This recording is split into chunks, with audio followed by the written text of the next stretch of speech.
I'm going to talk to you about a health hazard that's happening not only here in the school district, but across California and across the nation and in many countries, and why it really is a health hazard, and I'll have some recommendations for what you can do about it. I refer you to, I gave you two packets.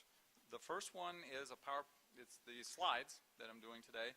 I want to point out two things. You read them down, all the way down the first column and then down the second column on each page. This is not how I initially expected it, but that's the way it came out of the printer. I also want to mention I have about 10 extra copies for folks in the audience who might want to pick it up. All right.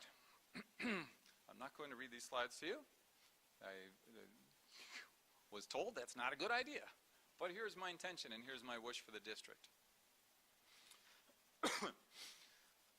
The one thing I want to emphasize is that it does not require an advanced degree in engineering or medicine or biological sciences or any of that to get a grasp on what I'm talking about today. It's plain English, it's common sense, and this is really what I'm asking the Board of Trustees to do. I think this is the approach that you take in general when it comes to proposals for the school district, and so it shouldn't be really too much out of your comfort zone, if at all. These are the basic facts that I believe can help guide your decision. The basis for this, and I presented it in the information I gave you earlier, is the LCAP. The LCAP, I think it's goal 3.4, says something to the effect that students will have appropriate technology and be able to connect to the internet. Appropriate technology could mean a hardwired internet connection, and it is not necessarily Wi-Fi. These are some of the health impacts that people experience from wireless radiation. Not every person will experience wireless radiation exactly the same. I would venture to guess that every one of you has a cell phone. You probably hold it right up next to your head when you're talking on the phone. And my recommendation is, based on the scientific research, that is not healthy for you. It's more healthy to put it on speakerphone and hold it at arm's length, or speak on a landline or a Bluetooth even. But these are some of the things. If you ask your teachers, if you showed your teachers this list and said, are your students experiencing any of these things? I would be very surprised if your teachers did not say, well, yes. As a matter of fact, I've had most of these symptoms in my classroom in at least one student. It happens, and these are the symptoms. The proposed benefits, what's in it for you? These are what you could get from getting rid of this toxin. I would think that every one of these things would be worth working towards. And I'll tell you one thing, in 2007, 8, and 9, I was in the teacher preparation program at Sac State. I was trying to earn a physics teaching credential. I ultimately did not earn it, and the main reason that took me out was classroom management. So I know from a teacher's perspective how valuable it is when you have students that are focused, concentrating, and paying attention. And that's one of the benefits you can get by getting rid of Wi-Fi in the classroom. This may seem like an irony. It is kind of ironic that a type of product that's licensed for use by the federal government is actually hazardous. It creates hazardous situations in the schools. You might not expect that, but it really is what's going on. Fortunately, you do not have to follow. You do not have to go like to the bottom of the barrel and do what's permitted just because it's permitted. I think that you can do. You're not constrained at all by Washington. We'll get into that a little bit later. You can do what is, in your opinion, the right thing in the interests of the students and the teachers in your classroom. And the parents would be grateful for that as well. I'm not going to read this slide to you, but I mentioned this earlier with regard to the Federal Communications Commission. Far too often, the industries that are supposed to be regulated end up owning the regulators, and that's what's going on with Federal Communications Commission in this case. One would hope that the agency setting exposure limits for radio frequency radiation would be an agency with expertise in health and safety, such as, for example, the Environmental Protection Agency, and and we were heading that way in 1995, as this slide explains, but the authority to do that and to complete their regulations was taken away from Environmental Protection Agency. Their work was defunded, and that authority was given over to Federal Communications Commission. And that's, I'm not saying that's where the problems began, but in terms of Wi-Fi and in terms of the standards that we have on the books today, that is where the problems began. All right. I began asking questions in March, early March of this year, by email, to try and find out, at the time when the district was considering installing Wi-Fi in the classrooms, what kind of investigation did the district do? And I found it very difficult to get straight answers to these questions. I got incomplete answers. I got, in some cases, no answers. And so I've reached the conclusion that's described up on this slide. What I would consider to be due diligence, it simply appears the district did not do. It appears that the salesman from Hewlett-Packard came to the district and said, I have something to sell you, and you were not sufficiently critical and did not think critically, which you teach your students every day, and you basically accepted what he wanted, lock, stock, and barrel. When we talk about long-term exposure, and a lot of the scientific research is about the health impacts of long-term exposure to very low levels of radiation, we have long-term exposure, and that's what the data on this slide are showing. If the students were only getting exposed to a few hours of Wi-Fi per week or something like that, it might not make any difference. But as far as I know, and I'm not a student here, the Wi-Fi is on every day, all day, and it's forced radiation because they don't have a choice. It's important to know what's up here on this slide, because it kind of shows, it gives you a first important fact as to the current state of federal regulation. I should say that the FCC began in March 2013 the process of reassessing the data with the possibly rulemaking to change the maximum permissible exposure guidelines. That was more than 3 years ago. They have not completed that process. It appears to me they've put it on the shelf. But as the status quo goes, two things continue to happen. The industry continues to make profits, and adults and students and children continue to suffer the effects of wireless radiation. And it's been more and more studied by scientists from all around the world. Where are we going here? Right. Now, one of the answers that I got from district staff when I asked the questions, tell me about the investigation that the district did when you were trying to make this decision, the staff told me, well, you see, all the federal agencies agree. Wireless radiation is harmless. That is not the case. I'm not going to go through every one of these things, but right now we are on the page of the handout. Which page is it? It is the bottom, the first column on page 3.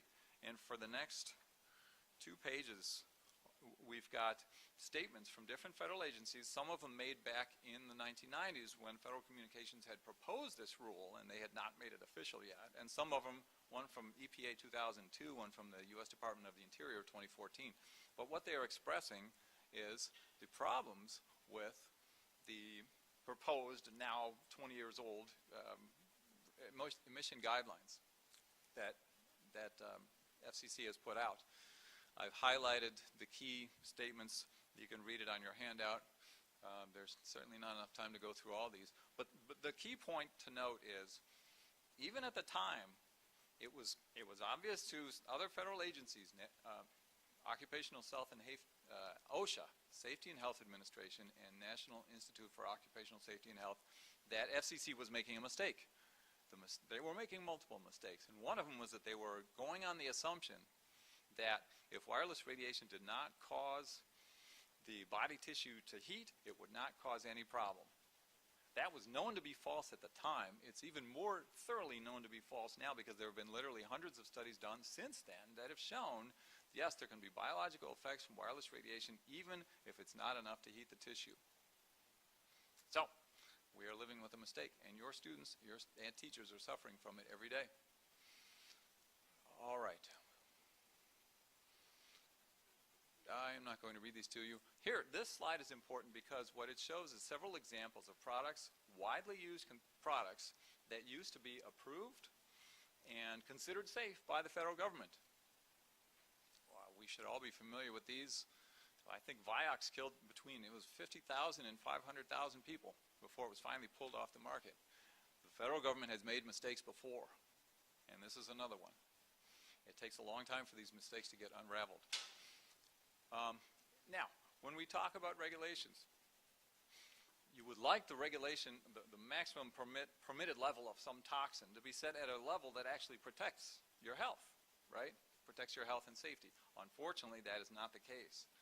And this is an example of a hypothetical speed limit, like a maximum, that everybody could comply with.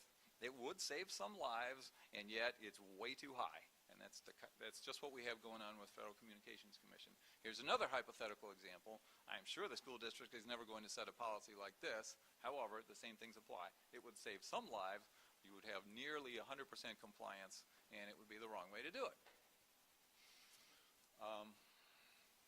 Now, these are statements from different scientists that have reviewed, that have done the original laboratory research and published it in peer-reviewed scientific journals. And this is their conclusions on the next several slides, that essentially the maximum permissible exposure guideline that the FCC set in 1996 and has not updated since then are way too high. District staff is going to present a report to you later today that's going to say, well, we took some measurements at 3 different schools, Franklin High School and a middle school and an elementary school, and these prove that there's no problem. Well, there are multiple problems with the report, and besides that, even if you can prove compliance with the guideline that FCC set in 1996, because of the flaws in the guideline, because the guideline is way too high, that does not prove safety. And that's a key point.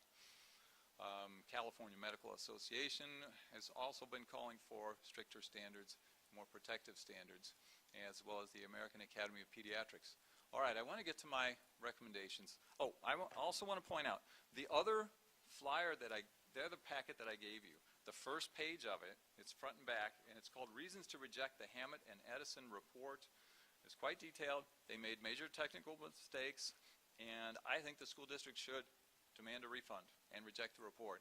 And if you want to hire an honest man to do this kind of electromagnetic survey, hire Eric Windheim.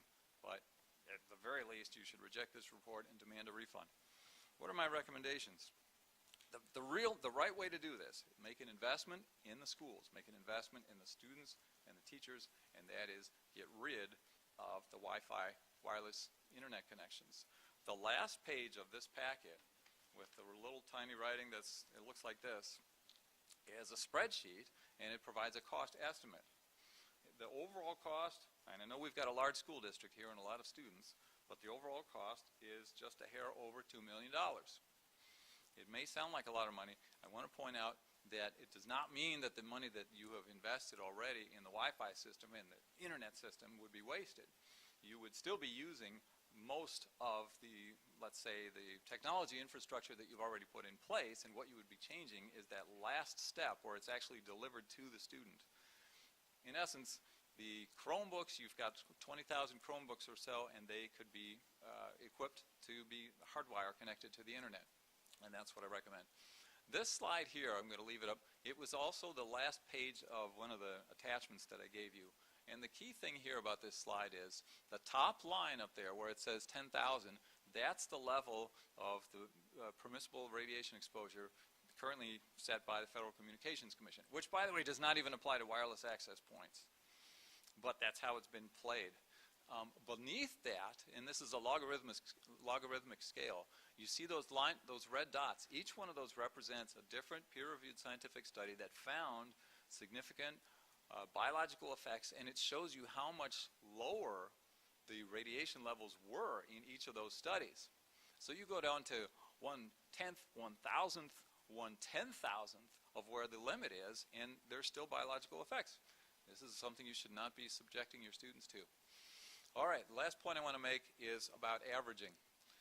This is a close-up of the federal Part 1.1310 of Title 47, and this is the actual emission guidelines set by the FCC. And what I've circled here is that the units are minutes, 6 minutes on top for occupational and 30 minutes below for non-occupational. There is a problem with using an average to set 20 seconds. Thank you. How about this? Based on his average temperature, this man feels comfortable. average is not the important statistic. What's the important statistic is what the body is actually experiencing. It's comparable to in a boxing fight, you could get hit once in a 3-minute round and knocked on your butt, and the average punch through the 3-minute round would be like a tap on the arm because you only got hit with one Time's punch. completed. So. I ask you to take the recommendations into consideration and reject the Hammett and Edison report and demand a refund. Thank you. Thank you, Mark.